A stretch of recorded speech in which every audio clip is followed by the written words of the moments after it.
All right, so moving on to more launch titles for the Magnavox Odyssey 2. This is a game we've played the European version on the Philips Video Pack, and this is the first time playing the Odyssey 2 version. All right, so here is the artwork for Speedway, Spin Out, and Cryptologic. Speedway's a race against the clock. Racing against letters. That's what it looks like. There's a car racing against letters. The ultimate computer video game system with 3 different games. And there is our cartridge. Speedway's game 1, Spin Out is 2 and 3, and Cryptologic is game 4. And I love that they put how to play it, because let's say we didn't read the manual. We just bought this game. It's 1979. We open it up, we grab the cartridge, we put it in the system, and then we want to know how to play it, because as soon as you turn it on, it's going to say what game. So the kids are going to be able, they look at the cartridge and then know which one to push. That's good marketing. All right, so here's our manual. This is, again, a homebrew version of the manual of how it works. So if we want to do the race game, looks like there's a time trial mode. And then there is Spin Out, which is a top-down view racetrack that we drive around. And I think we played this one on the other one. And then the Cryptogram is a game of knowledge and deduction. Type a word or phrase. Oh, but don't let your opponent see it. And then they jumble up the letters, and you have to unscramble them. So it's a... Seems a very strange combination of games to be on one pack. Yes, right? Do you want to drive or do you want to spell, kids? You can do both. All right, so here we go. We're popping it in. This is Spin Out, Speedway, and Cryptologic for your Magnavox Odyssey 2. February 1979. Okay, so we'll play our first game, push number 1. What skill do we want? We did 2 the last time, I remember. Yeah, so let's check out 1. And I think you are the controlled person. Yeah, so a lot of games at this era had the second player start, and we're going to see this really, really bad on the Commodore 64, where the second player is going to be playing first, and the first player plays second. I don't know, it's very confusing, but you just have to switch the controllers in different ports. I wonder why they And it looks like all Jose's trying to do is he's racing the clock. So what controls do you have? So up is accelerate, back is brake, and then you just turn left and right. I don't think the buttons do anything in this game. Okay, and so there's really not. I wouldn't even call it a racing game. It's more of a avoidance game, a dodge game. Yeah. I mean, you can kind of slow down. It doesn't seem like this is as fast as I'm moving. Right. The sense of speed is amazing. I don't think we can adequately say sense of speed for a long way. Well, no, I take that back. In the arcade, we've seen in the early 70s first-person driving games, and those had a sense of speed. Yeah, I was but say, at home, if this was more of a first-person, kind of like RC, not RC Pro-Am. Is it RC Pro-Am? No. I forget what game it was. The classic arcade game that had just a different perspective. Then it probably would have felt a little more dynamic. Right. I mean, this isn't, this isn't terrible by any means, but it's definitely.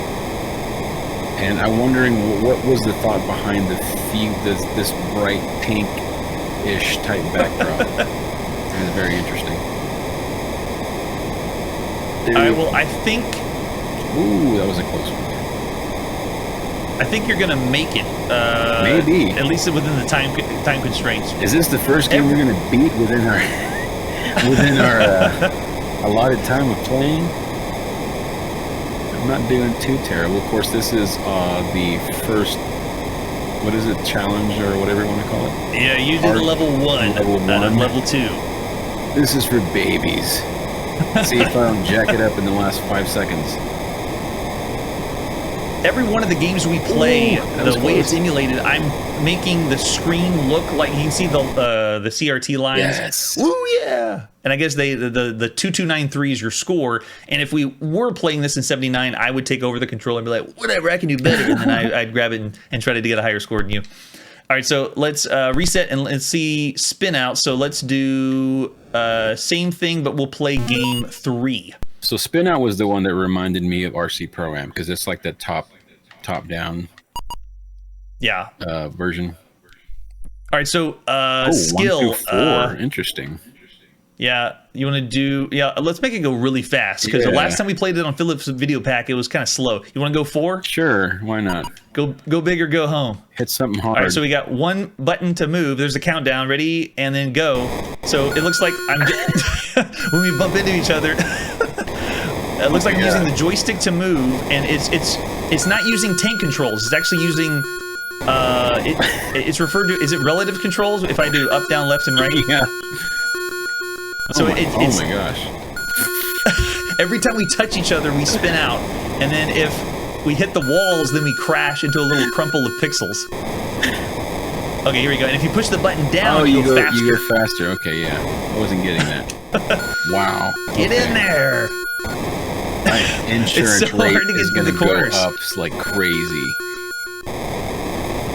And the car's controlling only with what is that, 45 degree? Yeah, it's only using 45 degree angles. Yeah, that's crazy. So you can't make a smooth turn.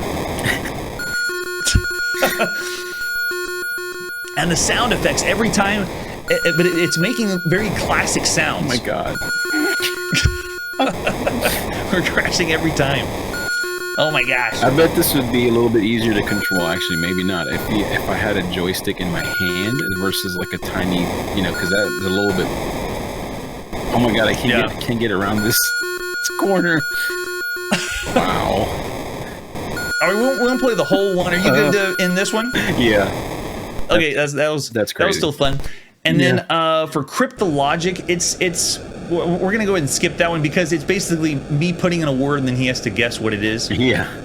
Pretty simple. Okay, so out of 5 stars for 1979, what would you give that one, Jose? I can't remember. I mean, it's very similar, if not identical, to the last one we played. I don't remember what we scored that one. Was that a 3 or 3.5? I have no idea. I don't remember. I mean, it wasn't a bad game. It's not bad. It's just the same as the other that we played. So I don't know. We'll do 2.5.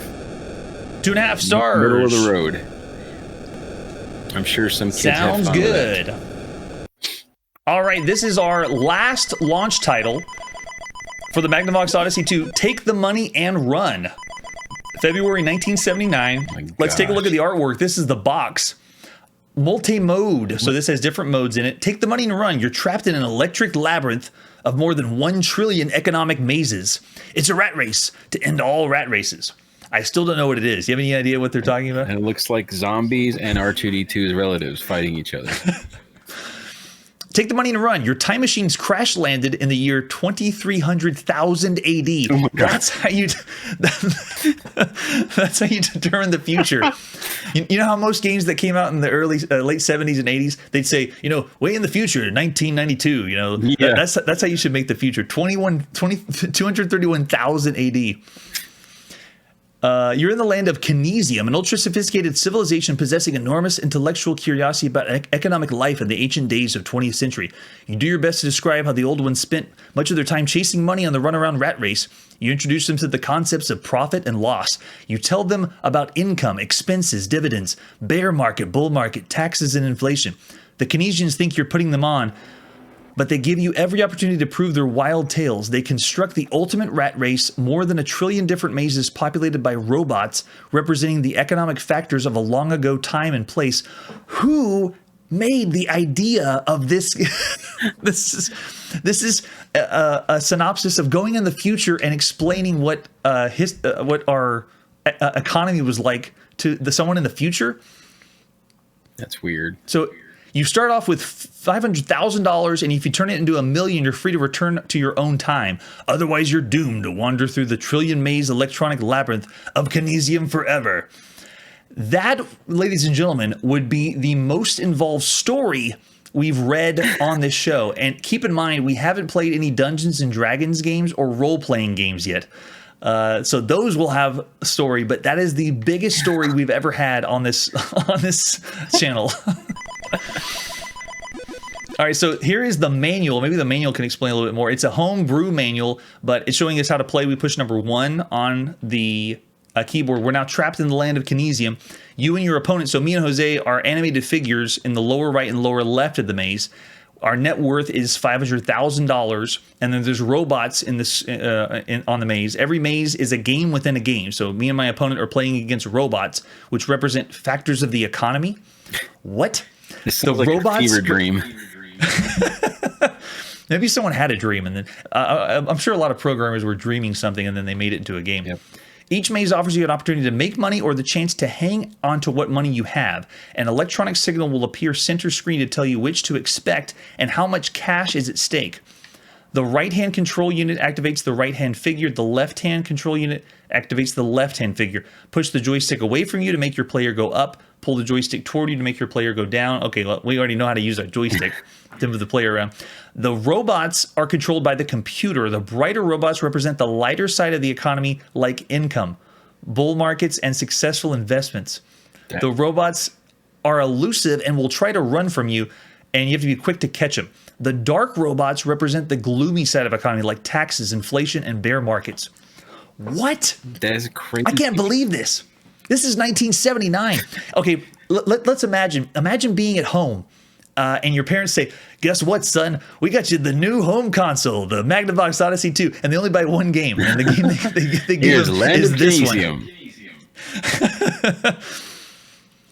I don't know. Oh my gosh, there's 7 kinds of mazes. That's crazy. I don't know if I would have been afraid or pissed. Well, we all know that another reason I have this channel is you only play with what you have at the time. So we all know we played games that were terrible, but we played it just because that was the only thing we had. So this is making us being stuck. You and me, Jose, are stuck in 1979. We're playing games from 1979, and if this was the only game that we were playing this evening, we'd be stuck to play and figure out the game. So there's several people out there, I'm sure, that remember all the rules to take the money and run on the Magnavox Odyssey 2. They wanted Pac-Man, and they got this.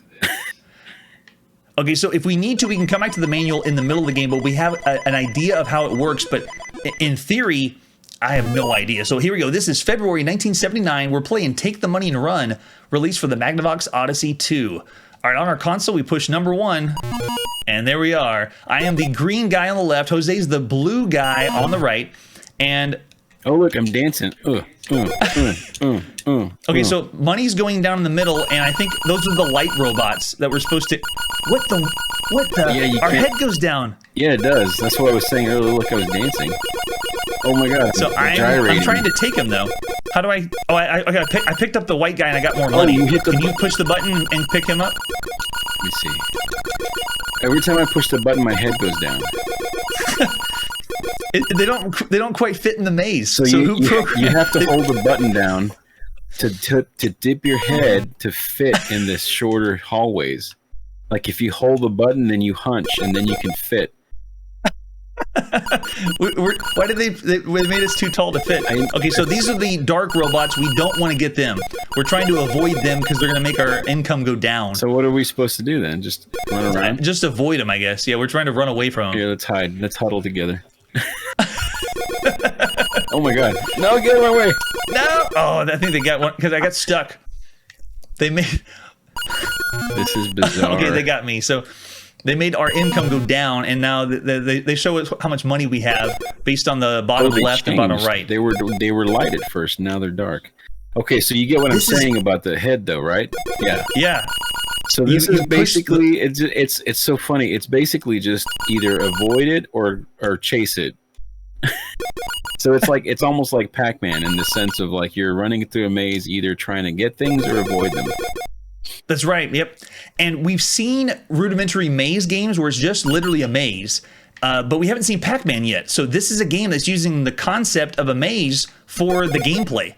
Maybe before Pac-Man. Yeah, before I would say maybe the strategy is it looked like it was trying to follow me. Oh, they go faster. Once one is caught, it speeds up because as soon as you got touched or as soon as you touched the other one started coming after me and it sped up. That's crazy. That's interesting. All right, so as we get next to these guys, we can get more money. How do I get them though? I'm gonna get him. No. I was robbed. Oh, and this it's telling us how much money this game's worth. and then the longer we take, then it's the less that's how much money we'll get. Yeah, okay. So if we can catch them fast enough, this is and these weird. are the good ones. It's so strange. The little legs. So you kind of have to like maybe try to. Oh my god, I cannot get past that. Like we can potentially block each other, because remember earlier when I was trying to get away, I couldn't do it. Yeah. Oh. So you would want to Did it freeze? Attack someone else. There we go. Oh, sorry. Why can't we pick it up though? I don't know what. It's like touching it isn't the only thing we have to do. I don't know. Or maybe we have to headbang it. I hate when they get stuck on the wall. Okay, yeah, because it touched me just now and it didn't do anything. Yeah, so I'm not able. I don't know how I'm able to collect it. That's so weird. What the heck? Taxes. $30,000. We need to move out of this district. So right now, I'm playing as the green guy. Jose's playing as the blue guy. We're playing Take the Money and Run on the Magnavox Odyssey 2. Oh, yeah, I'm supposed to run away. I forgot. That guy's going to catch up to you. Oh, what happened? And they tell us what they represent. That guy represented inflation. Run. Man, they go so fast. No, get away from me. No, get away from me. All right, let me see if can I go even faster? No. The controller only has one button and one joystick, similar to Atari. All right, so go. Oh, okay, he got me. Income, and now they represent income, so we'd get 10 grand if we can get them fast enough. But as you can see, it's going fast. Okay, I was able to pick him up fast. Try it without your head down and see. Oh, maybe that's what it is. You have to touch him without your head down. The animation of us moving our head is actually pretty funny, though. Yeah, it's done really well. All right, so I get it. I dig it. Jose, you want to move on or keep going? Yeah, let's move on. That's actually that's really interesting, though. That's really cool. That is the biggest story and lore of a video game we ever played. Yeah. That is a maze game before Pac-Man that didn't actually do a maze. Out of 5 stars, what would you give Take the Money and Run? Gosh, I don't know. The concept is so obscure, but it's not a bad game. I don't know if I want to do 3.5 or 4. What do you think? I'd go 4 for that one. Yeah. Based on what we've seen, 4 stars for Take the Money and Run. Pretty good game.